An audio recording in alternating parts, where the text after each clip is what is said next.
بسم اللہ الرحمن الرحیم۔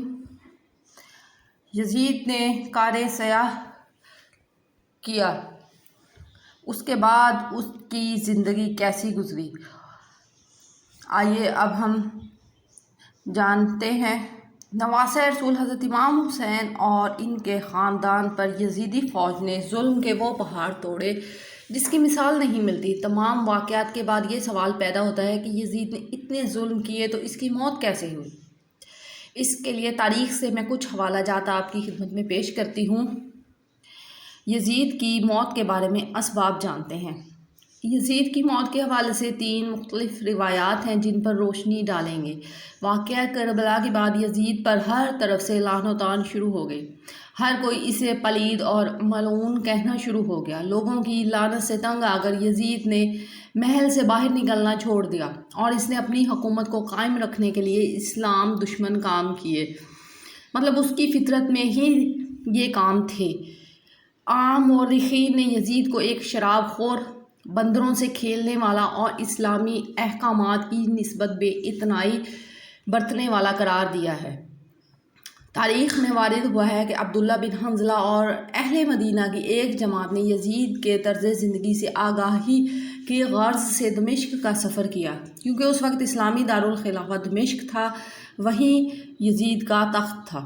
انہوں نے مدینہ واپسی پر یزید کے بارے میں کہا، ہم ایک ایسے شخص کے پاس گئے تھے جو بے دین ہے، شراب خور ہے، تنبور بجاتا ہے، موسیقار اس کے پاس لہو و لعب میں مشغول رہتے ہیں اور وہ کتوں کے ساتھ کھیلتا ہے۔ عبداللہ بن حنظلہ نے مزید کہا، خدا کی قسم ہم یزید کے پاس سے اس حال میں باہر نکلے کہ ہمیں آسمان سے پتھر برسنے کا خوف تھا۔ مسعودی بھی یزید کے بارے میں لکھتا ہے، یہ مورخ ہیں، اس کی زندگی فرعون کی مثل تھی، بلکہ اس سے بھی بدتر تھی۔ بعض مصنفین کے مطابق یزید دیہات میں اپنی دایا کے پاس پروان چڑھا اور اس کے ننھال قبول اسلام سے پہلے عیسائی تھے۔ یزید بن معاویہ بن ابو سفیان بن حرب بن امیہ الدمشقی خلافت امویہ کا دوسرا خلیفہ تھا۔ اس کی ولادت 23 جولائی 645 عیسوی کو عثمان بن عفان کی خلافت میں ہوئی۔ اس کی ماں کا نام میسون تھا اور وہ شام کے کلبیہ قبیلہ کی مسیح 663 سے 680 ہجری تک مسند خلافت پر بیٹھا۔ اسی کے حکم سے سانحہ کربلا برپا کیا گیا اور حضرت امام حسین کو شہید کیا گیا۔ حسین بن علی کا سر یزید کے دربار میں لے جایا گیا، جبکہ روایات کے مطابق اس نے ان کی شہادت کا حکم دیا اور عبداللہ ابن زیاد کو خصوصی طور پر یہ ذمہ داری دی کہ جب حسین بن علی کا سر اس کے سامنے آیا تو اس نے خوشی کا اظہار کیا اور ان کے اہل خانہ کو قید میں رکھا۔ اسی دوران میں حضرت عبداللہ بن حنظلہ کی تحریک کو کچلنے کے لیے مدینہ میں قتل عام ہوا اور عبداللہ بن زبیر کے خلاف لڑائی میں خانہ کعبہ پر سنگ باری کی گئی۔ یزید نے حضرت معاویہ کی وفات کے 30 برس کی عمر میں جب 60 ہجری میں مسند خلافت سنبھالی تو یزید نے اپنے 3-4 سالہ دور حکومت میں انتہائی بھیانک جرائم کا ارتکاب کیا۔ یزید کا سب سے بڑا جرم امام حسین اور آپ کے 72 باوفا ساتھیوں کو شہید کرنا ہے۔ تاریخ میں منقول ہے کہ یزید نے اپنی حکومت کے آغاز میں مدینہ کے والی عتبہ کو ایک خط لکھا اور اسے حکم دیا، امام حسین اور دیگر شخصیات سے بیعت لے۔ یزید نے اس خط میں حکم دیا کہ اگر یہ لوگ بیعت نہ کریں تو ان کے سر قلم کر کے میرے پاس بھیجو۔ حضرت امام حسین نے اپنے اہل خانہ سمیت کوفہ کے لیے روانگی اختیار کی۔ کربلا کے مقام پر یزیدی لشکر نے امام حسین اور دیگر 72 لوگوں کو شہید کر دیا۔ واقعہ کربلا کے کچھ ہی دنوں کے بعد یزید ایک ہلاکت خیز اور انتہائی موذی مرض میں مبتلا ہوا۔ پیٹ کا درد اور آنتوں کے زخموں کی ٹیس یعنی تکلیف سے ماہی آب یعنی جس طرح مچھلی پانی کے بغیر تڑپتی ہے کی طرح تڑپتا رہا۔ جب اسے اپنی موت کا یقین ہو گیا تو اپنے بڑے بیٹے معاویہ بن یزید کو بستر مرگ پر بلایا اور امور سلطنت کے بارے میں کچھ کہنا ہی چاہتا تھا کہ بے ساختہ بیٹے کے منہ سے چیخ نکل پڑی اور نہایت ذلت و حقارت کے ساتھ یہ کہتے ہوئے باپ کی پیشکش کو ٹھکرا دیا کہ جس تاج و تخت پر آل رسول کے خون کے دھبے ہوں میں اسے ہرگز قبول نہیں کر سکتا۔ خدا اس منحوس سلطنت کی وراثت سے مجھے محروم رکھے جس کی بنیادیں نواسۂ رسول صلی اللہ علیہ وسلم کے خون پر رکھی گئی ہیں۔ یزید اپنے بیٹے کے منہ سے یہ الفاظ سن کر تڑپ گیا اور شدت رنج و الم سے بستر پر پاؤں پٹکنے لگا۔ موت سے کچھ دن قبل یزید کی آنتیں سڑ گئیں اور اس میں کیڑے پڑ گئے۔ تکلیف کی شدت سے خنزیر کی طرح چیختا تھا۔ پانی کا قطرہ حلق سے نیچے اترنے کے بعد نشتر کی طرح چبھنے لگتا تھا۔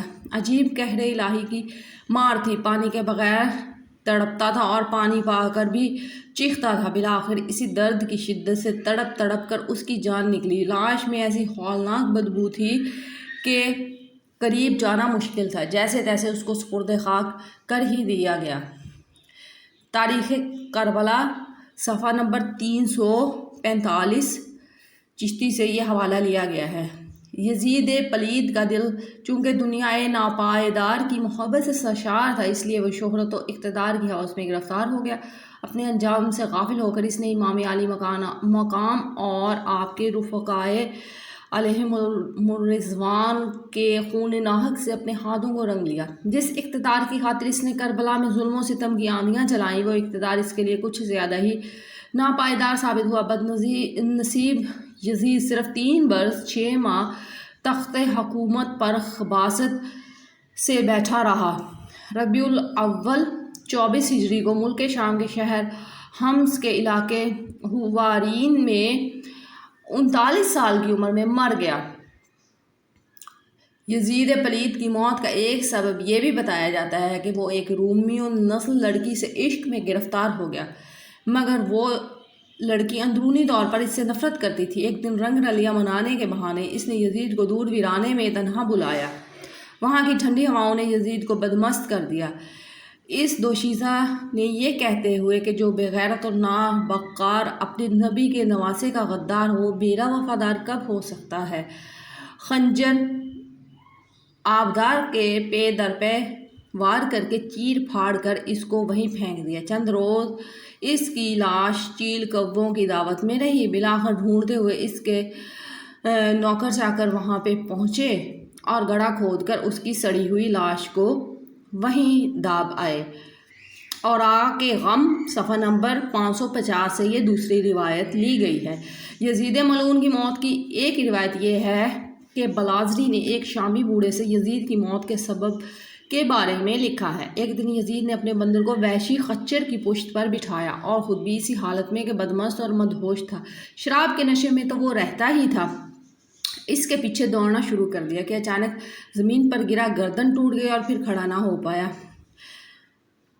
پھر ہے ابن کثیر جلد نمبر 8 صفحہ نمبر 436۔ یزید پر الزام ہے کہ اس نے والی ملک ہو کر زمین پر فساد پھیلایا، حرمین طیبین، خود کعبہ معظمہ اور روضہ طیبہ کی سخت بے حرمتیاں کی، مسجد کریم میں گھوڑے باندھے یعنی خانہ کعبہ میں، ان کی لید اور پیشاب منبر اطہر پر پڑے، 3 دن مسجد نبوی صلی اللہ علیہ وسلم بے اذان و نماز رہی، مکہ و مدینہ حجاز میں ہزاروں صحابہ اور تابعین بے گناہ شہید کیے گئے، کعبہ معظمہ پر پتھر پھینکے، غلاف شریف پھاڑا اور جلا دیا، مدینہ طیبہ کی پاک دامن پارس آئیں، 3 شبانہ روز اپنے خبیث لشکر پر حلال کر دی، رسول اللہ صلی اللہ علیہ وسلم کے جگر پارے کو 3 دن بے آب و دانہ رکھ کر ماں ہمراہیوں کے تیغ ظلم سے پیاسا ذبح کیا، مصطفیٰ صلی اللہ علیہ وسلم کے گود کے پالے ہوئے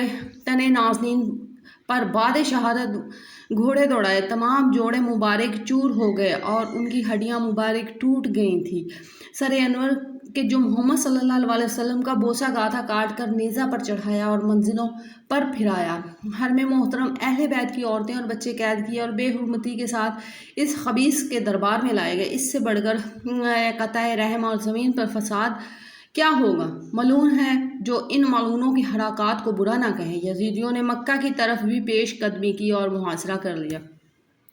2 ماہ تک فوج وہاں رہی، اس مقدس شہر کی بے حرمتی کرتی رہی، خانہ کعبہ پر پتھر برسائے گئے جس سے اس کی چھت اڑ گئی۔ جب مکہ میں کعبہ شریف پر پتھر برسا رہے تھے، اسی اثناء میں اللہ نے یزید کو عذاب سے ہمکنار کیا اور 3 دن میں تڑپ کر مر گیا۔ اس کے مرنے کی اطلاع پر فوج محاصرہ اور قبضہ ختم کر کے دمشق لوٹ آئی۔ جی تو یہ حوالہ جات تھے جو تاریخ سے لیے گئے تھے، 3 حوالہ جات۔ ان میں جو تاریخ ابن کثیر کا حوالہ ہے اس کو لوگ اکثریت سے مسند مانتے ہیں۔ بہرحال وہ بری موت ہی مرا، لیکن اس نے کربلا کے بعد ایک دوسرا بڑا جرم یہ بھی کیا کہ خانہ کعبہ کی بے حرمتی، خانہ کعبہ کا غلاف جلانا اور وہاں کی دوشیزاؤں کو 3 دن کے لیے اس نے حلال کر دیا اپنی فوجوں کے لیے، اور اس کے نتیجے میں بہت ساری کنواری دوشیزائیں حاملہ ہوئیں۔ اس سے بڑھ کر اور جرائم کیا ہو سکتے ہیں اس پلید ملعون کے؟